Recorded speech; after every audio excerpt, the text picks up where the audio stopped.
Just last moment I had to get out. How y'all doing today? I'm Edwina Wilson, the CEO and founder of Kelly's Choice Cares and the host of New Choice Radio Show. And this is my co-host, Mr. Corey Wilson. How y'all doing out there today? Okay. You know how it goes. I know how it goes. I'm surprised you didn't say, no, I'm the backup singer. Nah, I'm the other. The other. The other. Yeah, I'm the other. Okay, so we never know what he's going to give us. You know how it goes. We have our guest here today, which is Miss Glenda Murray P. Kelly. And we're going to be talking about... Hold on now, don't forget. Reverend Dr. Okay, go ahead. Glenda P. Murray Kelly. There you go, babe. There you go. Yeah. Correct me, Dale. No, you got it. Go ahead. If I don't, Miss Glenda will. You got it. Go ahead. And I'm okay with that. Gotta get that Reverend Doctor in there now. Yeah. Do a lot of schooling for that. So that's it. And she is the founder of the Hampton Roads Black Radio Announcers Association, the editor-in-chief of G. Paris Media Group, and the CEO of the Correctional Ministries and Mission Connectional. So you got to correct me now. Connectional Ministries and Mission 2000. So let's welcome Reverend Dr. Glenda P. Murray Kelly, also as G. Paris. How you doing? I am doing wonderful and great today. Thank you very much, Edwina and Corey, for allowing me the opportunity to come to share with you about a mission and a vision. Well, actually, the concept has already been established through Bishop Willis and all the other legacies and those who are far into the game than I am.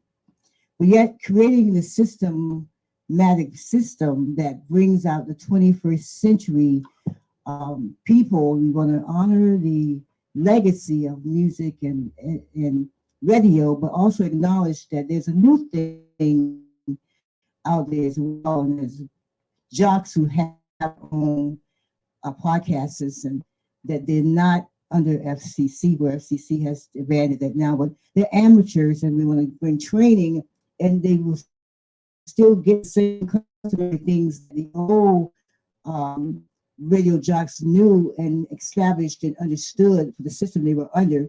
And so we're trying to bring some things to the table that we want to recognize and establish the fact that innovation and bring on positiveness.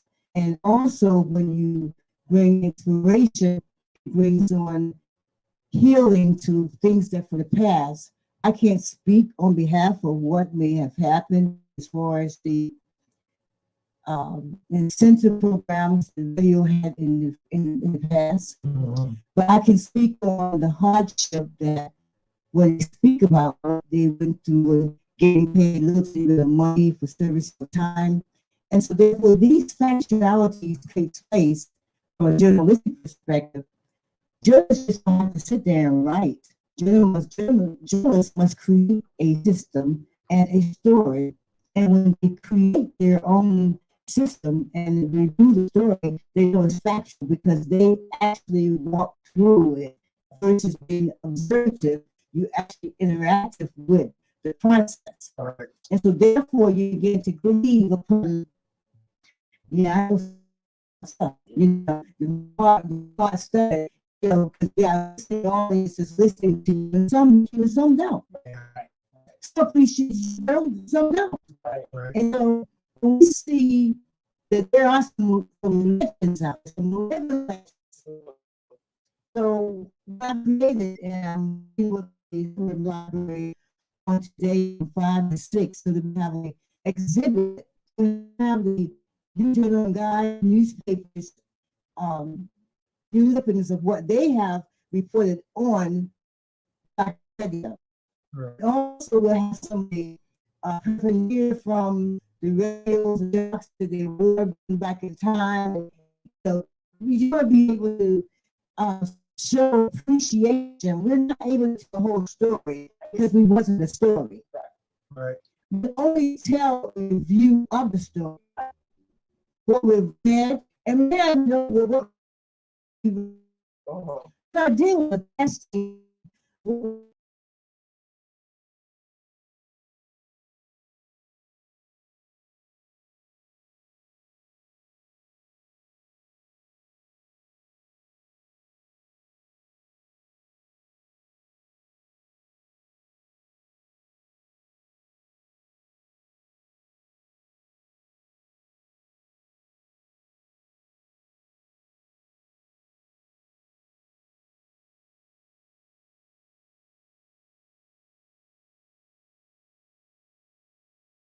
Oh, yeah.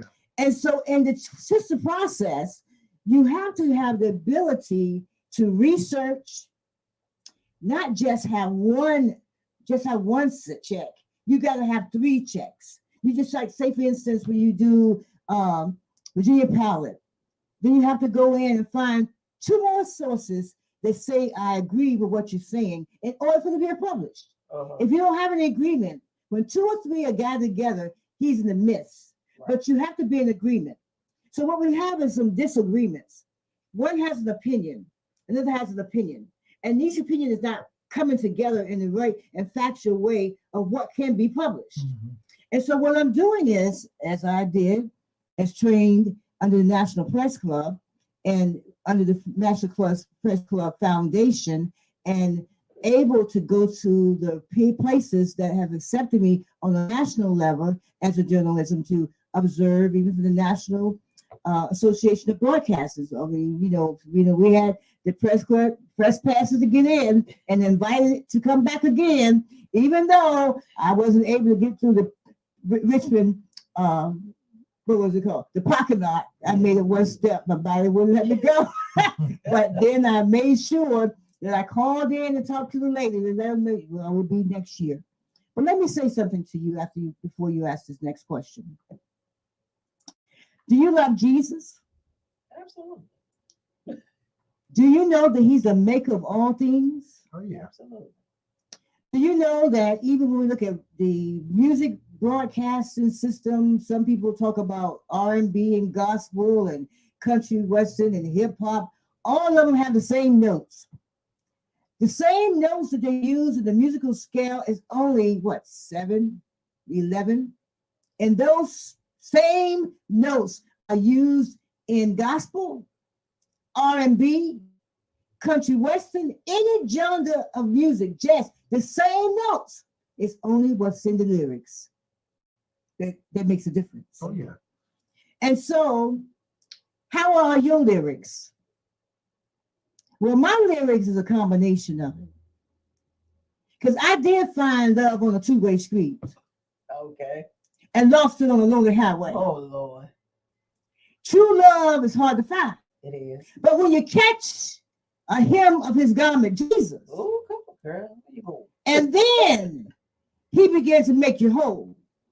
So I'm only saying that the music of, let's say, Earth, Wind, and Fire, keep your head to the sky. Master told me one day, I'll find peace in every way. But in search of the truth, one thing I'm bound to do is keep my head to the sky, because the clouds will tell me why. Well, where is Jesus? In the clouds. In the cloud. So we don't be caught up into, this is just you just supposed to be a gospel singer, and what are you doing listening to the R&B music, because there's lyrics. That's right. These people were Black people were going through the struggle. And as Mayor Alexander told us, it's a history process where we went through the struggle. And as a part of the movement, when Martin Luther King went out trying to get things for Black people, African Americans who was going through the struggle. Black music, Black people are sustainable only if they know who they are, what they are, and where they came from. And so this thing on Hampton Roads Black Radio Announcers Association is nothing new. That's true. And that brings me to my question. Well, not even that. Before your question, takes me to last Saturday, the inaugural Hampton Roads Radio Broadcasters Association and Announcers Association. It was so phenomenal. And when you talked about the legacies, when them guys get to talking about where they started, how they started, the money, the people, this Hampton Roads go way back.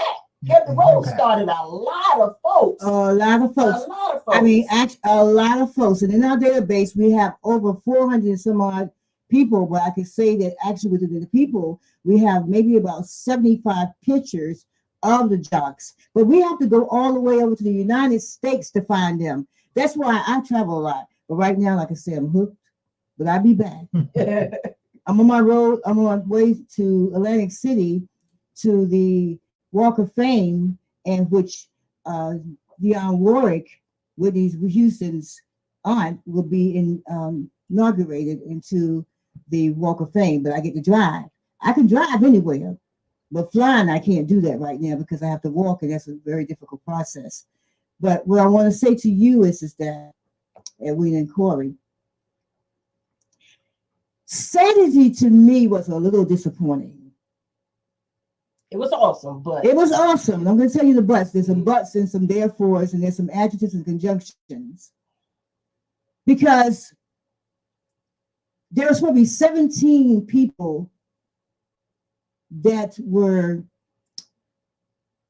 supposed to be indoctrinated into the first Wall of Fame.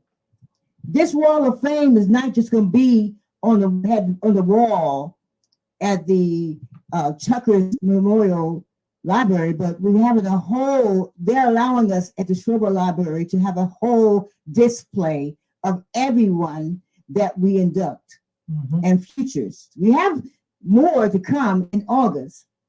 So we're having a graduation because we find that during that time, as I discussed with the mayor, African Americans wasn't able to afford to go to college and everything else like that because they didn't have the Pell Grant during that time back in the 50s. They didn't have that, the Pell Grant, to help you get through the educational process. And so we're going to have a public service. Now, I have a master's degree in public administration, so I am qualified to sign that. And even though when people don't have a degree, they have taken their time in their lifetime to do things. There's equivalency. The new system is they can take your bio, they can take your whatever experience you have, whatever education you have, take those credits, and then talk about what you have done, a lifetime experience, to bring it to another level of education, because experience is far more than reading a book. Oh yeah. okay. So that being said, and the experience and all of this other things, Corey had a phenomenal question he wanted to ask you. Go ahead, because I know I distracted you. I apologize. And I was just more so talking about the HRBRAA Association. I heard you earlier when you said you were kind of doing some research, and even though doing the research, people don't always act. They don't always jump out there and actually put their best foot forward. So being around these jocks and being around the industry for so long, even in media alone, did that kind of drive you to say, you know what, I see these things happening. I know the history behind this. I need to do something to try to bring it here to Hampton Roads as it should have been done a while back. Well, I've been coming with Carlos for a while on the radio, and I've been doing radio for a while. I have my own show, the Covering Show, but the Covering Show was produced out of Atlanta, Georgia. And so as a journalist, as anyone would know, I create programs that will give me information to take it to the next level. That's what I do. You do. And so I believe that, and I don't get my thoughts from me. I go to sleep and God will give me something. I'll be broke as heck and I still get it done. Back in 2000, Mission 2000, I wrote a $50,000 plan, didn't have a penny. And I went before the Chesapeake City Council. I gave all the council people my whole plan. I said, this is what's going to happen in 2020. They said, well, Reverend Kelly at that time, they said, well, how are you going to do it? I'm not going to do it. God can do it. And I need y'all help. I need y'all to make sure that y'all deliver the stage to G.W. Carver Elementary School, and we want that in that park, where back in the day where G.W. Carver had the football field. I need you to deliver it out there. I need a broad lawn reunion, the first place where opening in the city of Chesapeake for public housing. I need that with Lionel Sproul and all these other people. I need this in the park. And it ended up being, let me tell you something. And they said, well, how are we going to do this? I said, well, we have about 2,000 people who've been in public housing and they went away and they need to get back to the community. So for every address that they stay, that they need to put whatever your address was 1737, if yours was 25, 23, you pay first your address. That generated $5,000. Okay, we found these people. It was packed. So I'm not saying there's nothing too hard for God. There is nothing. We hosted 3 programs. And even with the sale of the t-shirts of $20, even with the Grace contributors $5 contributions, even with the memberships that we have now, which the total people we have of memberships is 24. And I say statistically, that's not good because on the Facebook page, we have 81 people in the Facebook page, and then it's only 24 people because some of them got comp. We comp those who was working with us t-shirts, and we comp memberships. And so 24 over 80 is really low. And so what we wanted to do is to be an independent agency that we could give and not take. And so the $50 that we had asked for, this was $20 for the t-shirt, for those who were not working or actually was coming, $20 for the t-shirt, which we sold about 50 t-shirts. We had, but only 43 were for, matter of fact, out of the 50 that we sold, the 43, there was 15, 20 of those were actually sponsored. The legends were sponsored. Okay. The t-shirts. Right. And so all I want to say is that we need to increase the number. We missed some very factual people that was in video that you couldn't give them their certificate because there's not going to be, unless they come in August and we have another complete, and I don't want to even publish that picture because it's not a clear picture of Hampton Roads and the radio jocks that run it. Here we have this station that's CCC. I worked for the Christian Broadcasting Network for 21 years, so I know radio because I did radio for them and TV. And so this is Black radio. And remember, these are the pictures that's going to be on the wall somewhere, like when I was in Tucker. You found Judge George Jordan on the walls of Tucker. Cecil Jenkins attended that school, the school Tucker, but they turned it into Tucker, the same location. That's what Cecil Jenkins went to school at the age of 7 years old.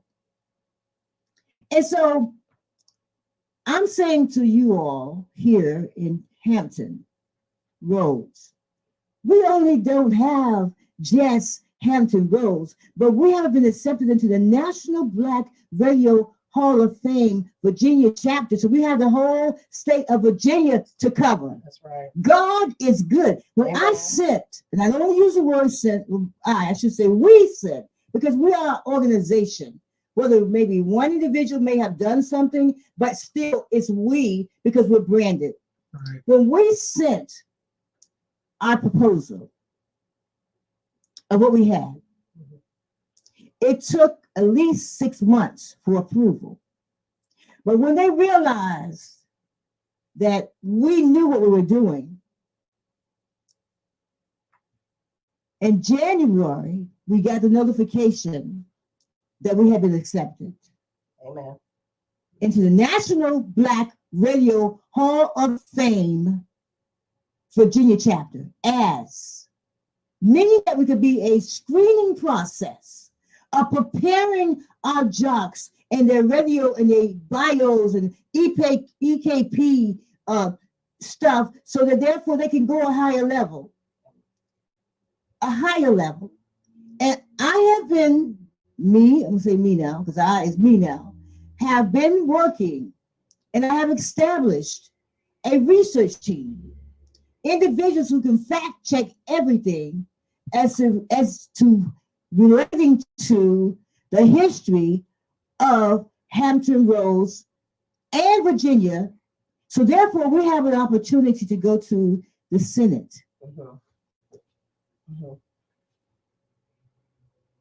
So let me ask you this, Glenda. With all of that you do in the community with the Connection Ministries and GPARS Media and now the HRBRAA, you know, what experience or how has it been rewarding for you with all these experiences? What stands out the most for you with everything that you're doing? Well, I believe and I thank God for the federal government giving me some grants and all that kind of stuff to be able to study, to be able to obtain what I needed. So you always have to give back. That's what it is all about. It's about what you have and be able to share. It's called equity share. Mm-hmm. And, you know, equity share is something that we do sometimes.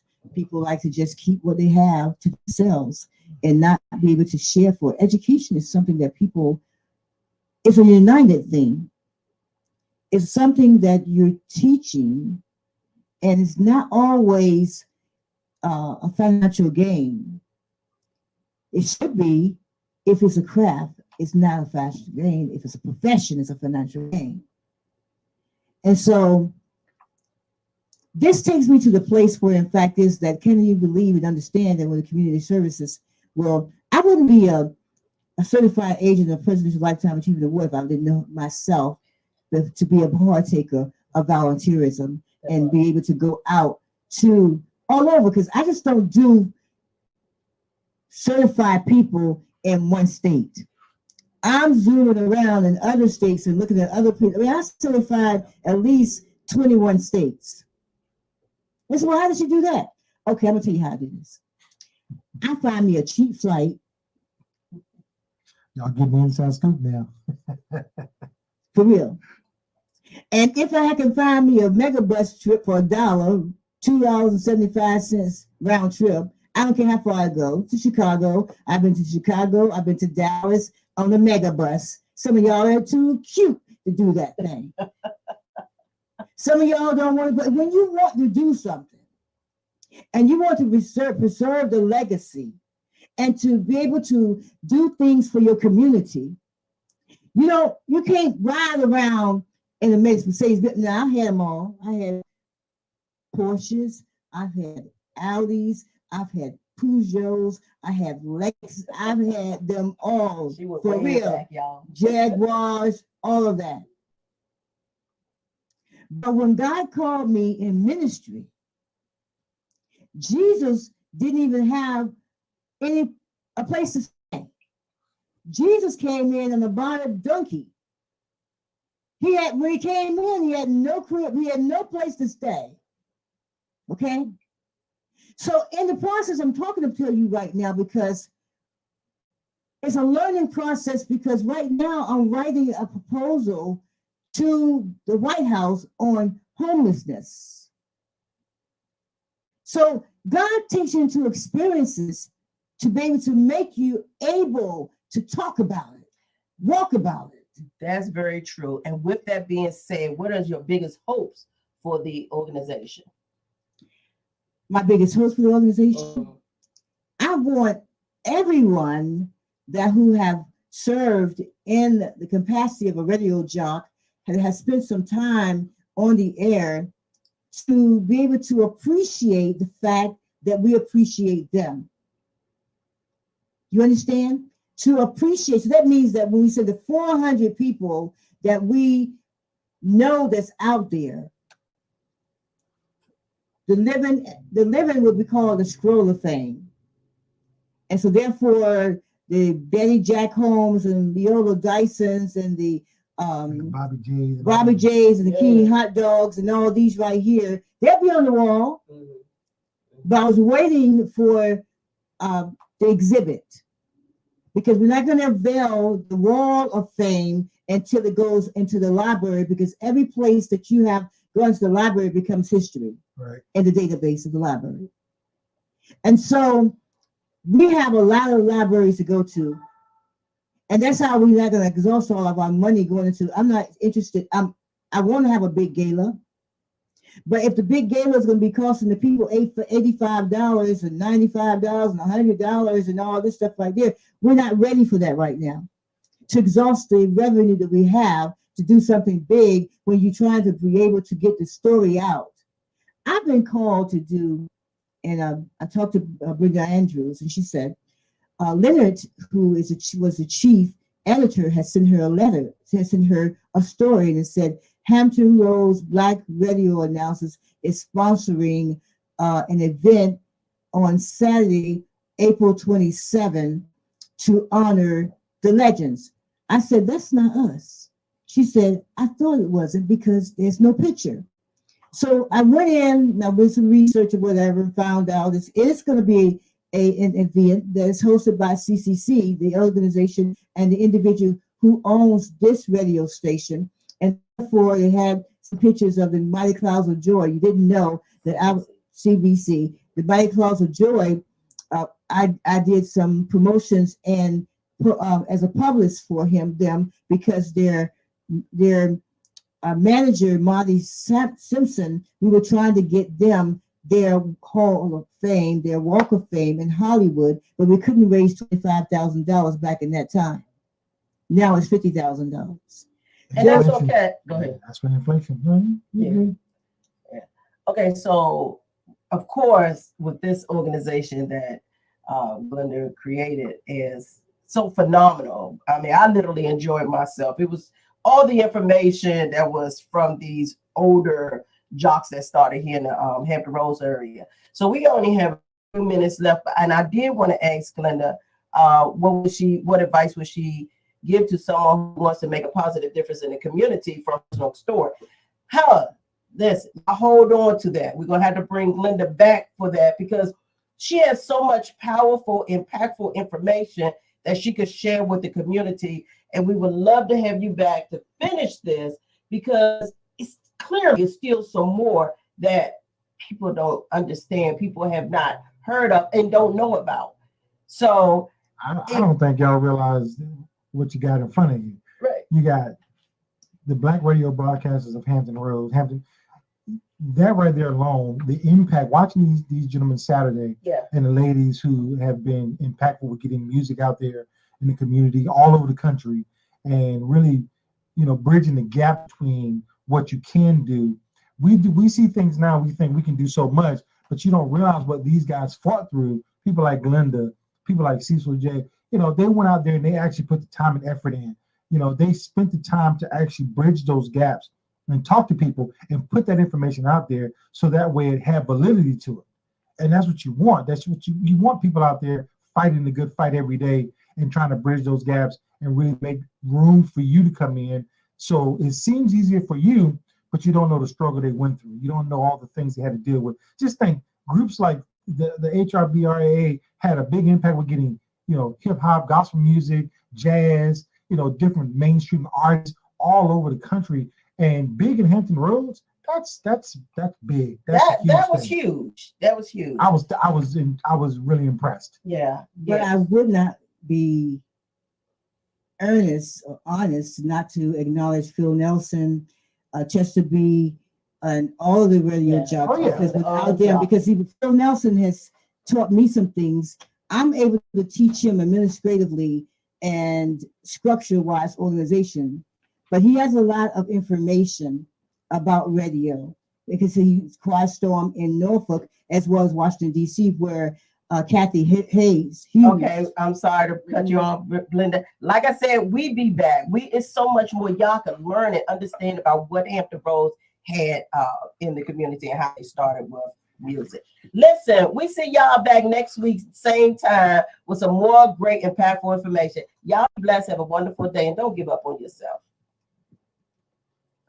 For tuning into a New Choice radio show. Join us every Thursday, 12 p.m. on WPCE 1400 and Peace 95.3. If you'd like to be a guest on our show, send us an email to newchoiceva@gmail.com. That's NUCHOICEVA@gmail.com. Again, that's 12 p.m. on WPCE 1400 and 95.3 FM. And remember to dream big and never give up on yourself. I am Edwina Wilson. See you next Thursday. Thank you.